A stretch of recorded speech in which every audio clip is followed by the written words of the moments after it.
Bu hech narsa emas. Hop, yiqildi, oyog'ini o'tkazdi, sal turtib yubordi. Tark etmoqda, 10 kishi bo'lib qoldik. Hop, bu nimaga ta'sir qiladi? Endi tushunarli nima deyapti Ismoilov, bo'ldi, boshqa gapim yo'q deyapti Islom Ismoilov. O'zing yog'iga javob berib. Ko'z yoshlari bilan Nurbek chiqib ketyapti. Hech qisi yo'q.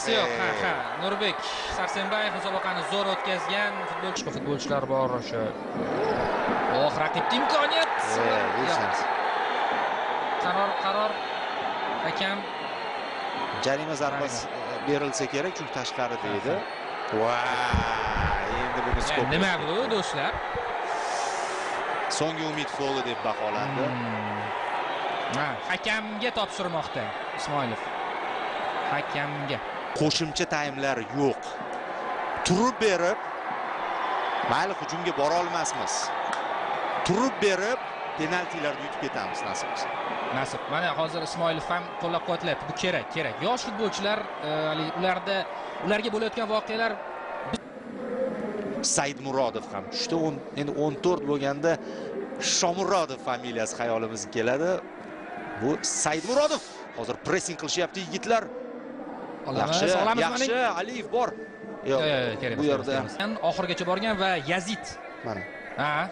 Stop kadr.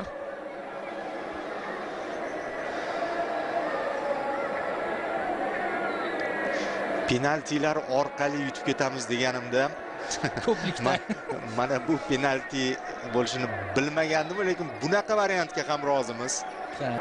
Siz qanday qaror qabul qilasiz? 4 burchak chizadi. Hali ham penalti! Rakimov. Sen uchun biz hayajonlanamiz, sen hayajonlanma. Zarba! Afsuslar! Aynan Rustamjonov katta sahnaga chiqyapti, boya aytganimizdek. Vaqtni cho'zmayapmiz. Yo'q, hujumga. Bu o'zbekcha futbol mana shunaqa bo'ladi. O'rgan Saudiya, Hasanov o'tdi, ichkariga kirdi. Kirdi. Darvozalash! Gol! Husanovni butun dunyo ko'ryapti. Mana Hasanov. Hamma his etyapti. Mana ko'ram, darvozabonimizni darhol boshlaganiga respekt. Bu assist do'stlar, bu Edersoncha assist bo'ldi bu. Qarang qanday o'tib ketdi Sadriddin. Oyoqlar orasidan. Va yana bitta. Oyoqlar orasidan. Hozir Mo'minxon oldi. O'zbekiston Osiyo chempioni!